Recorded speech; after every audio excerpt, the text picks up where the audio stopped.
thank you so much, Renee, for carving time out of your 27-hour day. You're one of those people in my life who has 3 more hours, it seems, in their day than the rest of us.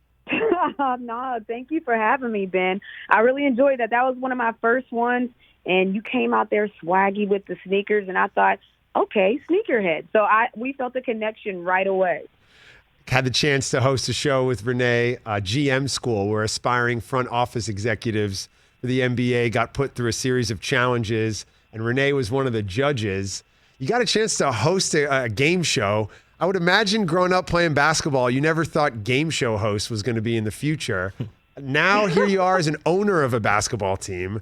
And what challenges are next? What dreams do you have next? I mean, it's amazing to think about the things you've been able to accomplish. Yeah, there's some exciting things happening on my end, but I'm really excited about how I've been allowed to mix my business with philanthropy, and just having different things where I'm doing things that I actually enjoy doing, but it benefits the community as well. So it's the Atlanta dream, becoming an owner of a company and of the WNBA that I spent my whole life giving my blood, sweat, and tears to. Well, you better believe that I'm going to take care of the brand. I'm going to have fun with it. So for me, there's a lot of work, but it's also a lot of pleasure as well. What's the day-to-day like for you on the dream? What are the aspects of the opportunity that you maybe didn't know were part of it going into it, but now that you've settled in for some time that you really enjoy? The day-to-day, it changes every day. In the sports world, things are moving so fast. So that's what I enjoy, whether it's, I work with Suzanne Hebert and Larry, and they're both lawyer backgrounds. So it has a lot of long emails that I'm reading. They are so good at business that I'm trying to sponge it all. I mean, with Northland, they're running a billion-dollar business and doing it well. So I want to take in everything I can. And it's also just a pleasure to hop on random quick calls if there's an emergency, or we work through things well. But the things that I cover with the Atlanta Dream mostly are marketing and the community aspect. Renee Montgomery, 2-time WNBA champion, future Dancing with the Stars champion, and co-owner of the Atlanta Dream, joining the show. TJ and I have been loving watching Stewie play the last few weeks as I've been here on the Rich Eisen Show. She balled out over in the Olympics. Then last night wins the Commissioner's Cup. University of Connecticut, I know you've had your eye on her for a long time. What's it like, first of all, not to have to play against Stewie anymore, but also just to watch her hooping this summer? She's been incredible, I think. Stewie has been elite, to say the least. And I always love to see that. She had that Achilles injury, and that's a monster. That's a monster rehab. That's very tough to come back from. But she came back, if it's even possible, she came back almost better than before the injury. So, she's a UConn Husky grad, and we bleed blue over here. But I always love seeing athletes have that comeback. And for her to play like she did coming off of the Olympics, jet lag wear, it's just unbelievable. So, I wish nothing but the best for her, what else can she do at this point? What a great way to kick off the second half of the WNBA season. With the Commissioner's Cup last night, they had to take the Olympic break, but now we've got a few more regular season games before the playoffs. It really does, Renee, feel like the WNBA and women's basketball in general is having a great moment, long overdue. A lot of household names now, icons in the sport. What are you most looking forward to in this second half of the season? And just talk to me a little bit about the state of women's basketball. I'm looking forward to I'm biased, so I'm looking forward to the Atlanta Dream, just seeing the practices and seeing how the players have been gelling and just the chemistry that's being built.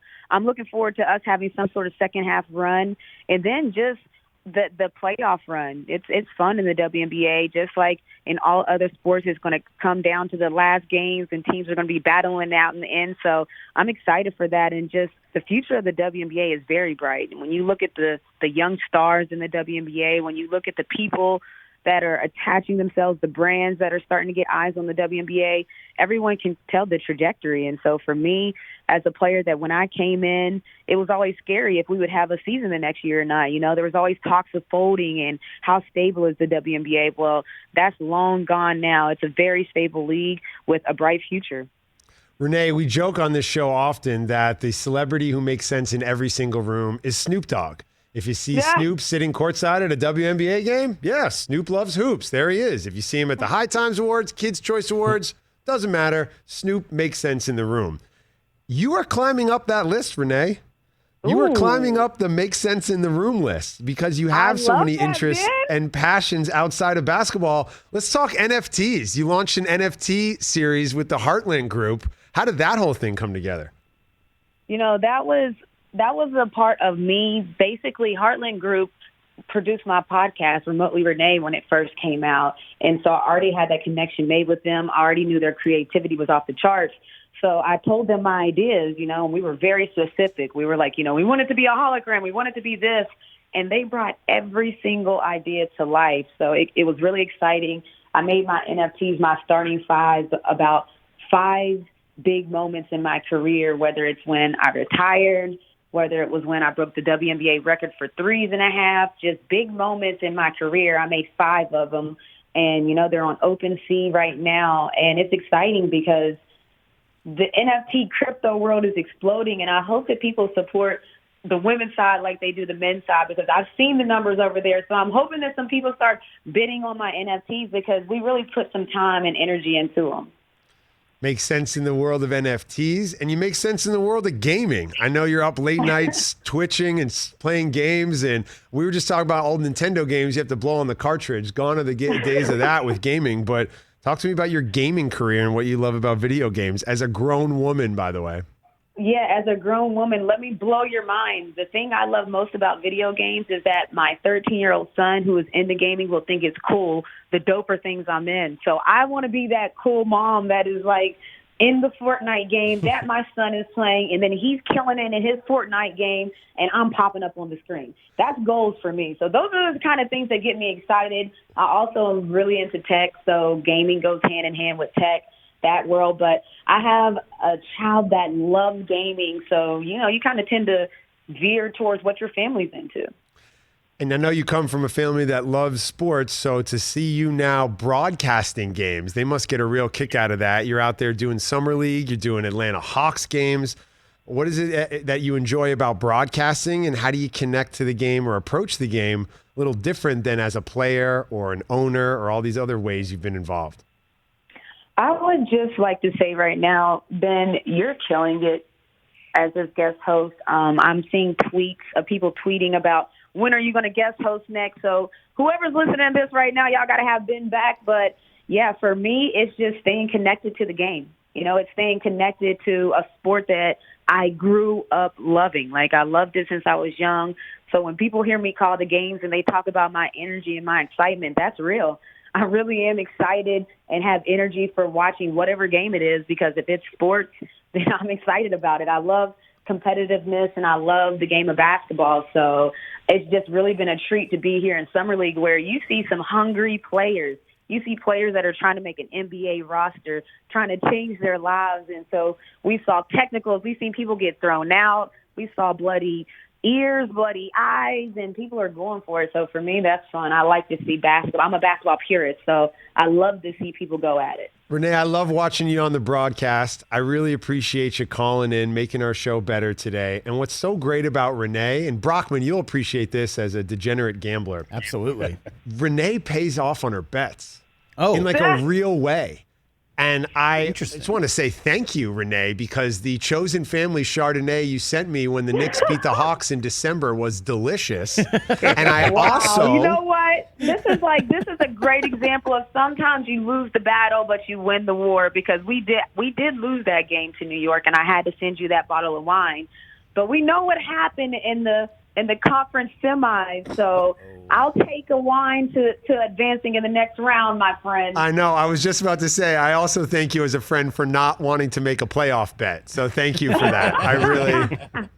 I really do appreciate it. Listen, I'm not going to get in the habit of making bets. That was like my last one. I realized that very quickly, so I should thank you for that because if I start messing around and betting all my friends on each team we play, I'll be broke. I'm not doing that. So you taught me a valuable lesson. I lost my first one, and I was like, oh, yeah, that's it for me. Yeah, and especially with those shipping and handling charges from Channing Frye and Kevin Love up there in Oregon. We got to get the shipping and handling down on the Chosen Family, Renee.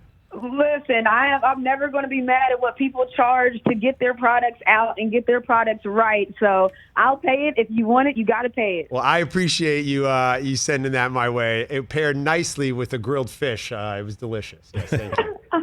No problem. And Kelsey Trainer told me to say what up to her guy, TJ Jefferson. So what up, TJ? What up, Renee? I was going to say the same thing to you about Kelsey, but I just had a quick question for you, Renee. The women of the WNBA are always at the forefront whenever there's a wrong that needs to be righted, right? And Right. I appreciate and, really enjoy that fact that you women are always first up, pounding the table for whatever wrong needs to be righted. How important is that for you and for the rest of the women in the WNBA to always kind of take that lead whenever something needs to be changed?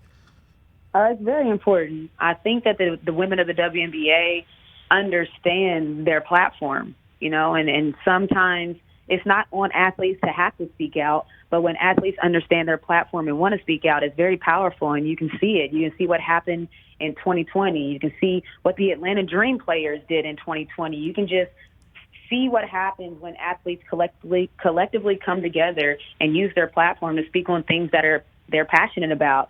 And so that's why I'm proud to be a part of the WNBA. I tell people all the time it's a sisterhood, and even though I'm now in the ownership group, I'm still part of that sisterhood. You can't tell me I'm not still part of the squad. So I'm excited just to see, where this takes us, because now companies, the world, are starting to understand that, yeah, there's things that are important in their sports, but there's mental health, there's social justice, there's different things as well as sports, and the world is catching up to that. The WNBA has been leading that charge since at least 2016, so I'm happy to see the progress coming on now.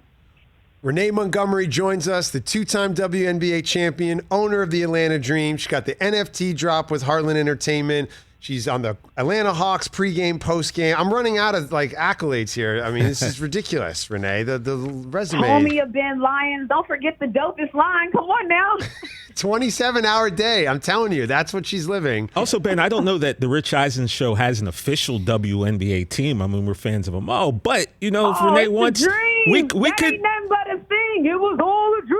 I used to read Word Up magazine, Renee, and I got a lot of room over behind my desk to put, tchotchkes and, all types of Atlanta Dream stuff. If I were to receive some, I'm just putting it out there. I don't want to. I got to get the address. We got to send you a little something to put up there. That's what I'm saying. There's a lot of real estate back here, Renee. That's all I'm saying. Oh, I mean, we like hoodies and show. I mean, we'll take gear or whatever.